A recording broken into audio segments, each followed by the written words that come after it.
Evangelho de Jesus Cristo, segundo escreveu o evangelista Mateus, capítulo de número 25.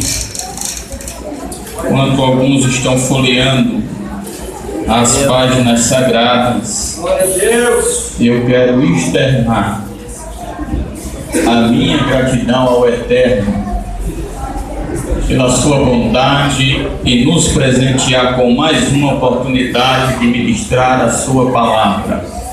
Desta feita, aqui no Joaquim Leão, bendizendo ao Eterno pela vida do vosso pastor, que tem sido um amigo para nós, pessoa da qual nós temos grande estima. Estendo meu agradecimento ao nosso pastor e presidente da nossa convenção, pastor Benedito, que tem sido coluna de Deus no nosso ministério. Quero externar a minha gratidão ao Eterno pela vida de cada obreiro, aqui ladeando a minha retaguarda, dizendo que para mim se constitui satisfação sempre que sou convidado para pregar no Joaquim Leão, porque no Joaquim Leão tem crentes que gostam da presença de Deus. Aqui no Joaquim Leão tem crente que vem para o culto e traz o aleluia e o glória a Deus. Aqui no Joaquim Leão os crentes não economizam o aleluia nem tampouco o glória a Deus. Quem achou o texto, diga amém. Agradecer a Deus pela vida do nosso presbítero, coordenador da mocidade, este homem de Deus que tem se sensibilizado e inclinando-se ao nosso ministério, nos dando a oportunidade de pregar. Quem achou o texto, diga amém. Capítulo 25 nos diz assim a palavra de Deus: então o reino dos céus será semelhante a 10 virgens que, tomando as suas lamparinas, saíram ao encontro do esposo, e 5 delas eram prudentes e 5 loucas.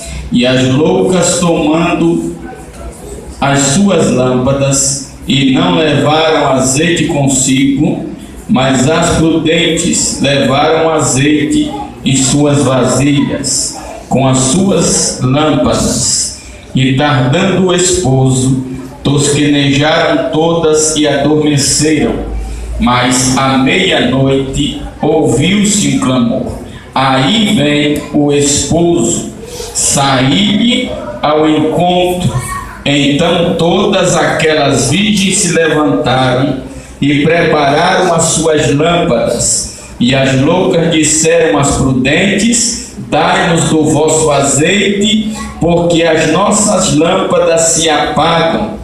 Mas as prudentes responderam, dizendo: não seja caso que nos falte a nós e a vós. Ide antes aos que vendem e comprai para vós. E tendo elas ido comprá-lo, chegou o esposo, e as que estavam preparadas entraram com ele para as bodas, e fechou-se a porta. Diga amém. Amém. Sente glorificando ao Eterno nesta noite.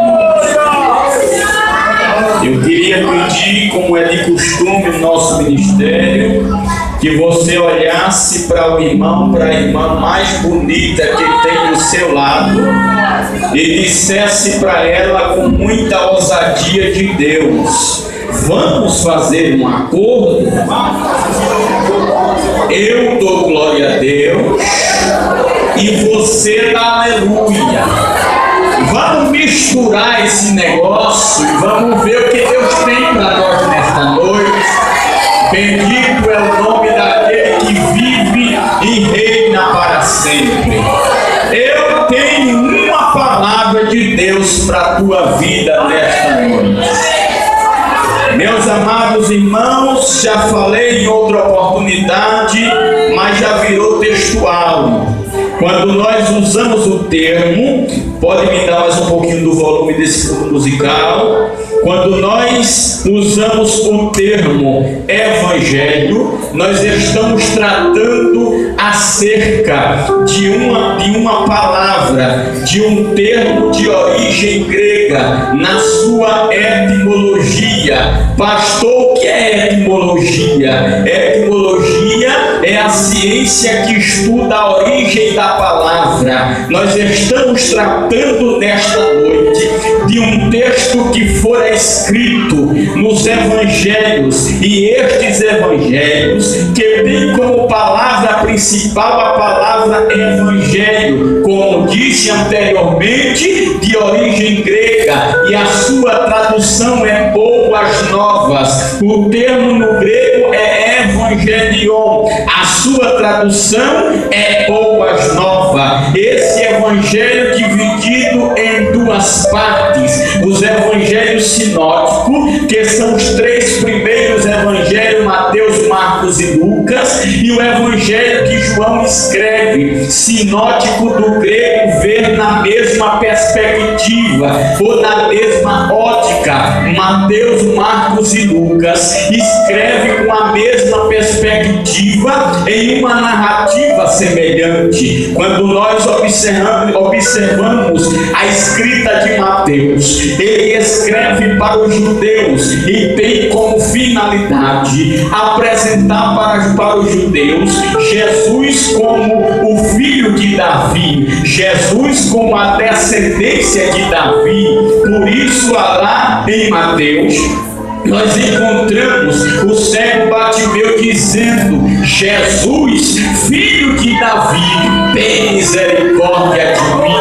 Quando nós vamos para Marcos escreve aos romanos, tem como finalidade mostrar para os romanos que Jesus era servo. Marcos tem como objetivo apresentar Jesus como servo sofredor. Mas Lucas, quando escreve, ele escreve para os gregos, tem como finalidade mostrar Jesus como homem em toda a sua totalidade.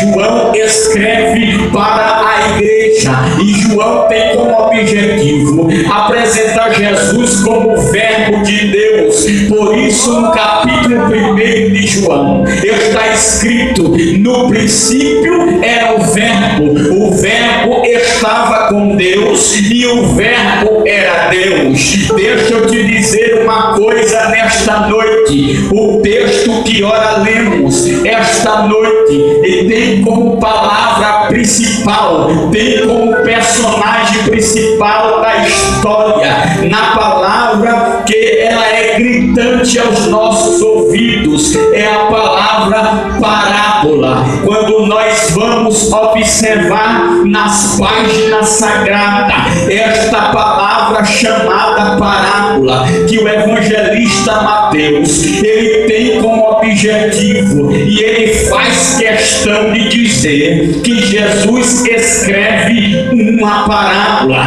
para Mateus, que escreveu para os judeus. Era algo de questão de honra convencer aos judeus que Jesus era o Messias, que Jesus era o prometido segundo a profecia de Isaías e os profetas. Então ele fala que Jesus escreve ou ele pronuncia uma parábola. Quando Jesus pronuncia parábola, o termo parábola na Bíblia, lá no Antigo Testamento, peraí pastor, mas parábola não está escrito no Antigo Testamento, somente no Novo. Mas alguns dos profetas falaram de semelhança a uma parábola. A palavra parábola no hebraico, a tradução é provérbio. O termo usado no hebraico é machal.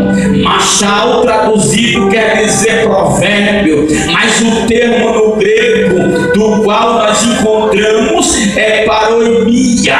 Paroimia traduz também para o provérbio. A palavra parábola no Novo Testamento, na escrita em grego, ela nos traz a ideia de algo que foi colocado ao lado como semelhança.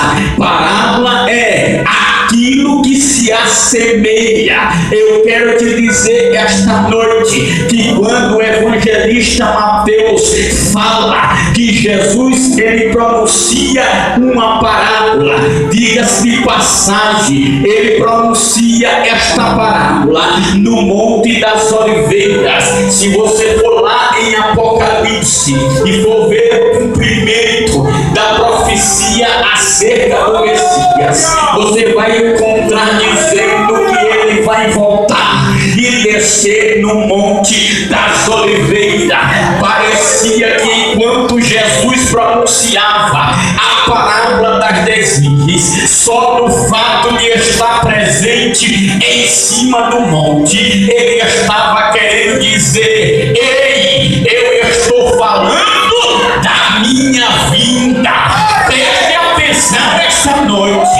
Aí ele escreve por parábola e ele usa algo que era peculiar à cultura judaica. Jesus fala de uma parábola e ele usa como referência e ele usa como semelhança o casamento judaico. Jesus ele pega a cultura dos judeus e apresenta para eles mesmos em forma de parábola. A parábola é a seguinte: ele está falando acerca do casamento judaico, e nesta noite eu quero ministrar uma palavra de Deus aos vossos corações, subordinada ao tema as duas fases do noivo e uma fase da noiva. Eu vim falar para você esta noite das duas fases do noivo e uma fase da noiva. Segundo a cultura judaica, o casamento se dava, e a primeira fase do casamento era quando o pai do noivo ia até a casa da noiva e levava o contrato nupcial, levava o contrato de casamento. O termo no hebraico para o contrato é ketubá. Ele levava o ketubá à casa do pai da noiva. Pastor, esse ketubá significava o quê? Significava que o noivo estava assumindo um compromisso com a noiva, de maneira que ambos os dois tinham responsabilidades com aquele contrato que foi assinado. O noivo ia à casa da noiva acompanhado de seu pai. Ele ia, e o dia em que chegava o pai da noiva, o pai do noivo com o noivo, era o dia do Erusim. Pastor, o que é o Erusim? A palavra Erusim de origem hebraica, na sua tradução quer dizer noivado. Então ele ia no dia do Erusim, no dia do noivado, a casa da noiva levava o contrato nupcial, e ao chegar à casa da noiva, ele se apresentava ao pai da família e dizia: olha, vim trazer o contrato do casamento e quero assumir uma responsabilidade. Pastor, qual era a responsabilidade do noivo que estava escrito no contrato? A primeira responsabilidade do noivo escrita no contrato. Deixa eu dizer algo antes de falar dessa responsabilidade. Quando o pai do noivo chegava na casa do pai da noiva, a primeira coisa que ele fazia era pagar o dote. Pastor, o que é o dote? Ele pagava como se estivesse dizendo: assumo um compromisso com a tua filha. Então o pai da família do noivo dizia: se você tiver um antecipadamente. Então o pai do noivo pagava o dote. João 3,16 está escrito: porque Deus amou o mundo de uma tal maneira que deu o seu Filho unigênito, para que todo aquele que nele crê não pereça, mas tenha vida eterna. Esta noiva que está aqui, segura aí, você vai dar lugar. O que eu tenho para você hoje é forte. Segura aí esse dote que o pai da noiva pagava. Ele pagou por esta noiva que está aqui esta noite. Ele, Yahvé de Sabaote, o Senhor dos Exércitos, ele pagou o dote para levar esta noiva. O que você devia já está pago. A tua dívida já foi paga. João 3,16. Porque Deus amou de uma tal maneira que pagou o dote. Não deve mais nada. Deixa eu voltar para o convite, ou para o contrato. Na cláusula do contrato, a responsabilidade do noivo era, em primeiro lugar, de preparar a casa para a família. A responsabilidade do noivo era de voltar, de ir e preparar a casa para o casal morar. Deixa eu te dizer uma coisa, também está escrito que quando o mestre estava para subir, ele disse: vou vos preparar lugar, e se eu for, voltarei novamente e vos levarei comigo. Escute, aí o noivo estava cumprindo o primeiro ponto do contrato. Ele foi preparar lugar. A segunda face, ou a segunda responsabilidade na primeira vinda do noivo, de cumprir com a noiva, além de preparar a casa, ele tinha a responsabilidade de voltar. Mas tem um detalhe: nem o noivo e nem a noiva sabia qual era o dia que ele ia voltar, porque no contrato não estava o dia e nem a hora que o noivo iria voltar. Mas somente o pai do noivo sabia qual era o dia que ele ia voltar. Preste atenção nesta noite. A primeira face, ou a primeira fase do noivo, era quando ele vinha e trazia o contrato. Esta primeira fase já havia se cumprido. A segunda fase é a fase da noiva. Deixa eu te dizer uma coisa: na fase da noiva, você precisa entender o seguinte: quando o noivo deixava o contrato e ia embora, ele deixava o seu melhor amigo. O amigo do noivo ficava na casa da noiva, acompanhando a mesma até o dia do casamento. Deixa eu te dizer uma coisa: ele ia embora e deixava o seu melhor amigo. Prove, pastor, prove. Abraão chama Eliezer e diz: põe a mão abaixo da minha coxa, você vai me prometer. Você vai me prometer, Eliezer, que vai buscar no meio da minha parentela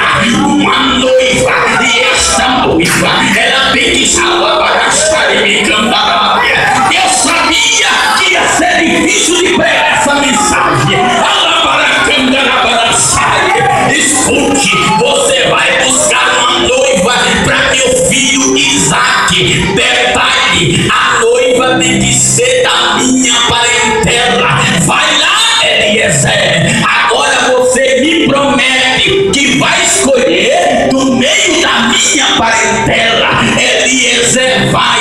O texto não traz a informação cronológica de quanto tempo Eliezer demorou para voltar, mas a verdade é que ele chega à beira beira da fonte, aonde se tirava água, e fica observando à distância o comportamento das moças que estavam tirando água. Quando ele percebe no meio das mesmas que havia uma diferenciada, ele se aproxima e chega para ela e diz: olha, dá-me de beber. Aí ela dá de beber a Eliezer, e não somente a ele, como a todos os seus camelos. Se você for olhar, o camelo é o animal que mais bebe água, que mais tem capacidade de acumular água. E aí ela desce. Quando eu falo que ela desce, é porque a fonte era descendo. Havia alguns degraus para descer aonde tinha água. Então aquela moça, ela desce uma vez, ela desce duas vezes, ela desce três, e não dá para contar porque eram muitos camelos. Ela desce várias vezes para trazer água, não somente para Eliezer, como para todos os camelos. E ao término de dar água a todos eles, Eliezer se apresenta para ela e diz: olha, eu sou servo de Abraão e vim aqui amando de meu senhor buscar uma noiva para o meu amigo Isaque. Deixa eu te dizer uma coisa: a primeira coisa que Eliezer faz é entregar para ela alguns presentes que dava a entender que Isaque queria um compromisso com ela. O texto diz que ele dá para ela prata, que ele entrega ouro. Pastor, o que isso quer dizer? É que o noivo da igreja, antes de voltar, ele já tem entregado alguns presentes para a mesma. Ele tem entregado o dom de profecia, ele tem entregado o dom de revelação, ele tem entregado o dom de maravilha, ele tem entregado todos os dons espirituais à disposição da igreja. Deixa eu te dizer uma coisa: cumprido o contrato, o noivo ia embora.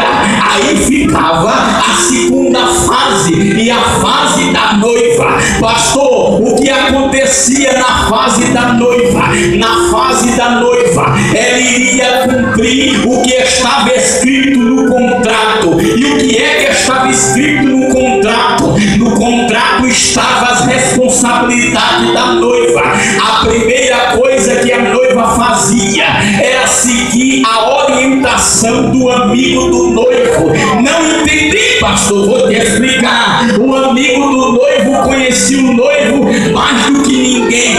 Então, se a noiva andasse por algum caminho que desagradasse o noivo, o amigo do noivo dizia: ei, não vai por aí não, porque o noivo não vai gostar. Se a noiva vestisse alguma roupa que desagradasse ao noivo, o amigo do noivo dizia: ei, essa roupa aí não vai agradar o noivo. Aí o amigo do noivo acompanhava a noiva em todos os dias até o dia do casamento. Pastor, e as responsabilidades da noiva? Primeira responsabilidade da noiva era de ser fiel. Primeira responsabilidade da noiva era de ser fiel. A segunda responsabilidade da noiva era de ser imaculada. E aqui nesse imaculada eu vou precisar abrir um parênteses para falar alguma coisa que Deus tem colocado em meu coração. O que vem a ser imaculada? Imaculada quer dizer aquela que não foi contaminada por nada.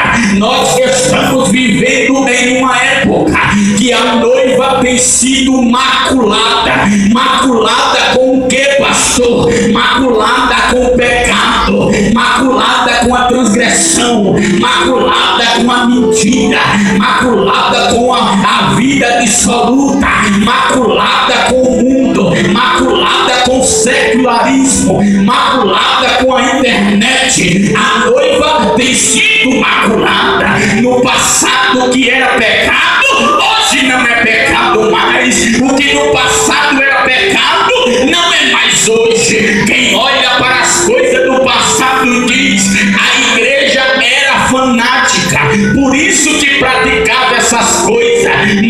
no tempo do fanatismo, entre aspas, Jesus batizava com o Espírito Santo. No tempo do lavacandaraçaia, no tempo do fanatismo, Jesus arrebatava crente e dava revelação. No tempo do fanatismo, crente era cheio do Espírito e caía arrebatado. No tempo do fanatismo, Jesus salvava 10, 20, 30, 50 num culto só. No tempo do fanatismo, não precisava de fazer campanha para Jesus curar. Ele curava em todo culto. Deixa eu te dizer uma coisa: essa segunda coisa que a noiva tinha que fazer, ou que ela tinha que viver, era de ser imaculada. A terceira era a noiva ataviada. Pastor, o que quer dizer ataviada? Ataviada era a noiva que tinha adornos. E o que é que vem ser o adorno do crente? O adorno do crente é uma vida cheia do Espírito. O adorno da jovem crente é quando ela chega num culto e Deus toma ela em profecia. O adorno do crente é quando ele coloca a mão no enfermo e o enfermo é curado. O adorno do crente é quando ele prega e o pecador se converte. O adorno do crente é quando ele passa e o feiticeiro olha para ele e diz: eu não aguento mais esse crente, porque quando ele passa aqui atrapalha o negócio. Isso é adorno, é vida no altar, é presença de Deus, é dom espiritual, é crente vivo dentro da casa de Deus. Se tem crente adornado aí,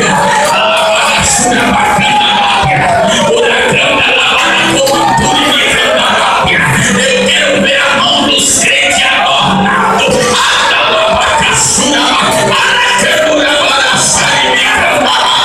Eu quero ver a mão dos crentes adornados. Levante a mão, levante a mão.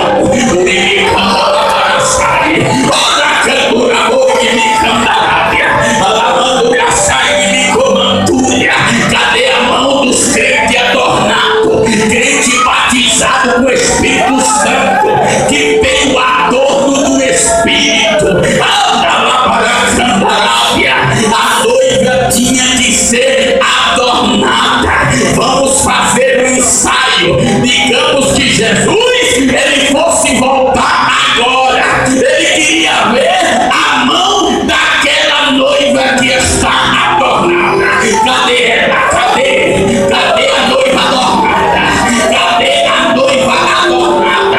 Eu só vou parar de perguntar quando você começar a dar lugar. Cadê a noiva adornada? Cadê?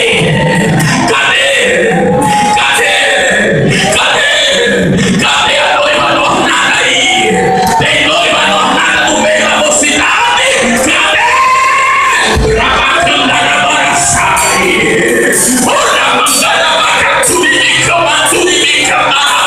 Eu vou pra lugar ande como a Suribicandaráquia. Cadê a noiva adornada? Eu vou deixar você adorar por um minuto. Levante a mão e adore.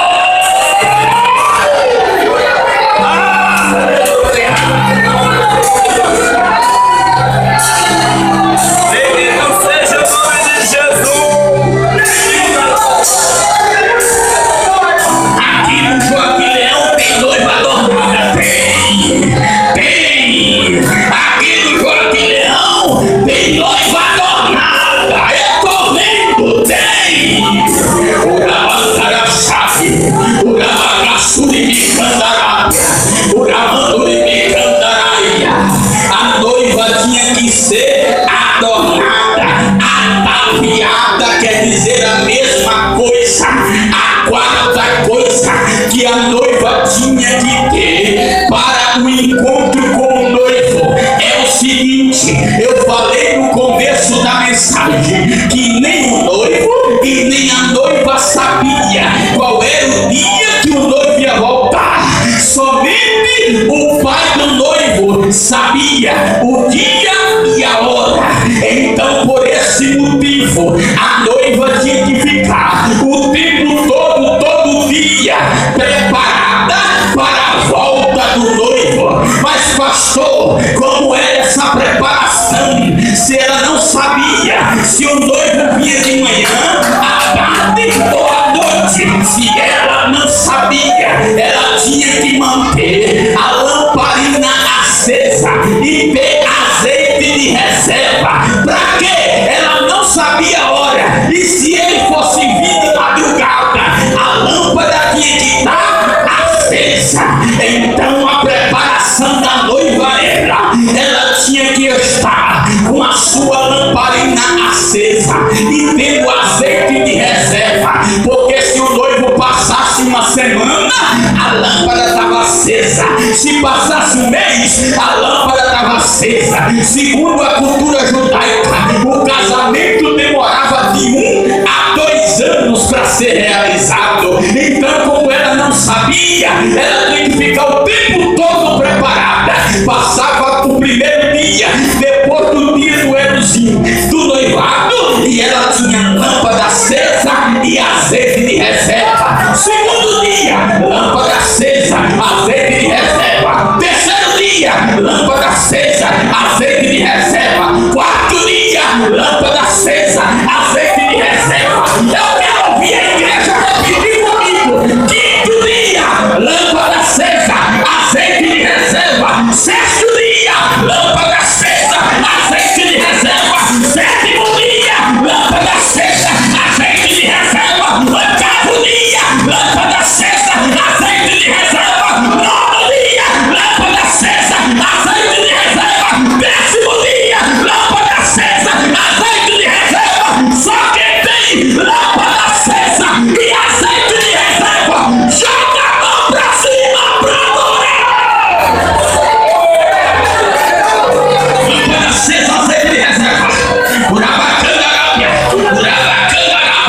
Lâmpada acesa, azeite de reserva. Você não sabe qual é o dia e a hora que o noivo vai voltar. Então, se não sabe, lâmpada acesa e azeite de reserva. Lâmpada acesa e azeite de reserva. Só quem pode adorar. Só quem pode adorar. Só quem pode adorar. Só quem pode adorar. Só quem pode adorar. Eu tô com vontade de correr aqui no meio da igreja. Lâmpada acesa, azeite de reserva. Lâmpada acesa, azeite de reserva. Lâmpada acesa, azeite de reserva. Orabaca, sura, bacandarábia. Orabanda, bacandarábia. Eu tô ouvindo aqui na igreja. Tem lâmpada acesa aí e tem azeite de reserva. Eu tô ouvindo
preparou-se a arrancar com força.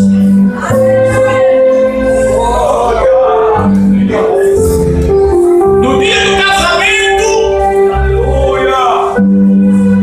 a comitiva do noivo. O noivo tem uma comitiva. A comitiva do noivo antecedia o noivo, anunciando a sua chegada. A parábola diz que ouviu-se uma voz: aí vem o noivo. De quem era essa voz? Essa voz era da comitiva do noivo. Fora a voz, ainda tinha um barulho. Era o barulho do chofar, o barulho da trombeta. Ouviu-se uma voz: aí vem o noivo.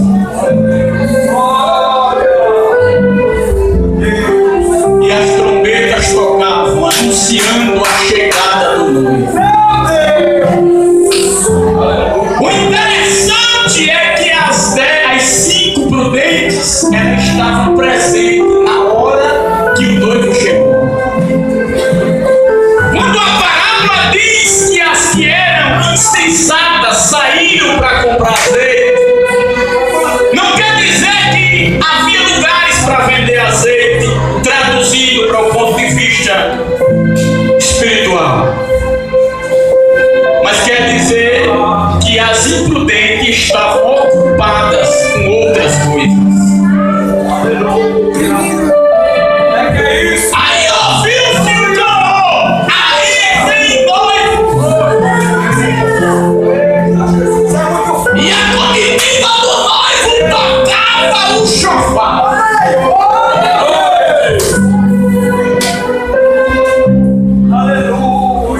Eu quero orar aqui nesta noite, somente por aqueles que estão sentindo que precisa de um pouquinho mais de azeite. Eu quero orar esta noite por aqueles que querem um pouquinho mais de azeite.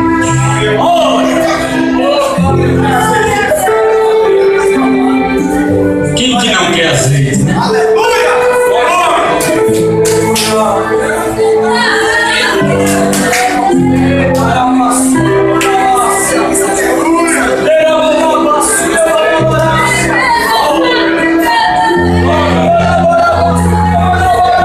Sai do seu lugar, não faz vergonha não. Labaraçura bacana. Sai do seu lugar agora, sabe por quê? Porque você não sabe a que horas ele vai voltar.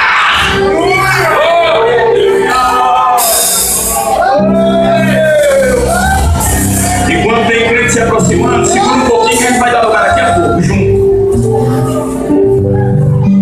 Tem alguém esta noite que não é evangélico de nosso meio? Vem para Jesus agora, minha senhora. Vem. Vem agora. Em nome de Jesus, vem agora. O casal está voltando para Jesus agora. Eles entenderam que o noivo está voltando. A terceira pessoa para Jesus, cadê?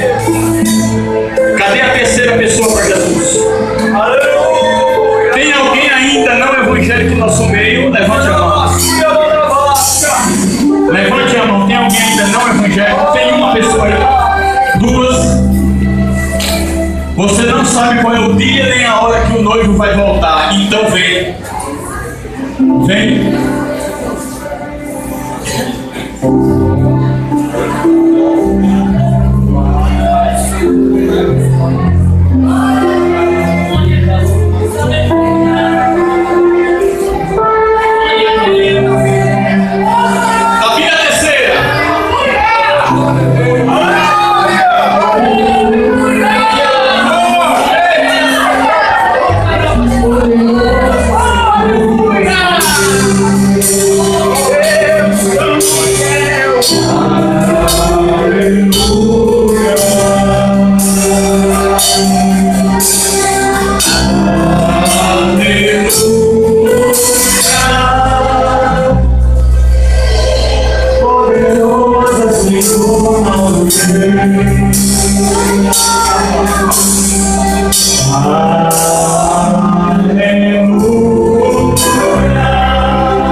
Diga assim comigo, Senhor Jesus.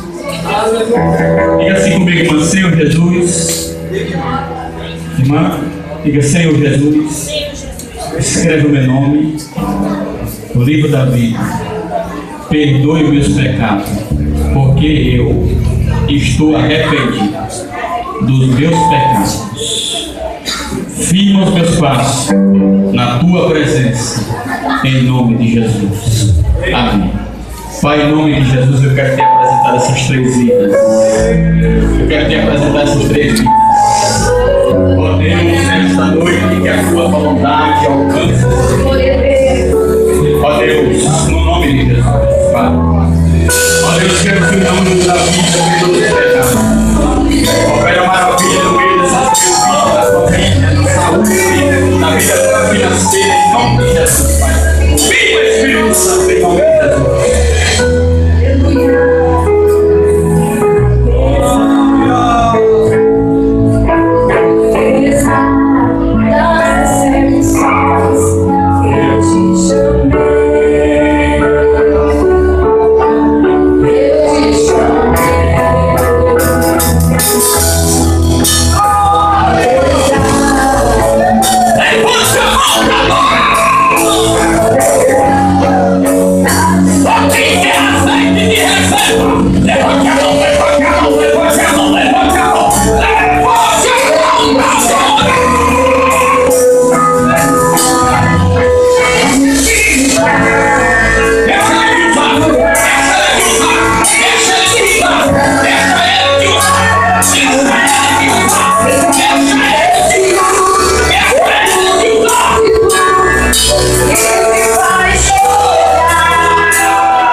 Santo. E o Senhor quer batizar.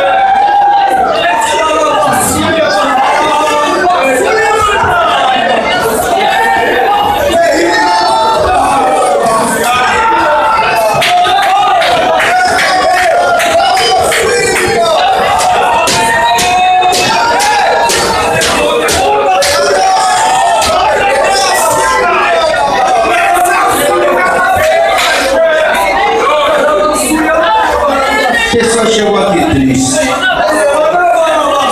pensando de desistir, mas o poder de Deus foi tão grande. Vai sair daqui um pensamento de vencedor, que Deus saia daqui de posse de vitória em nome do Senhor Jesus. Presbítero,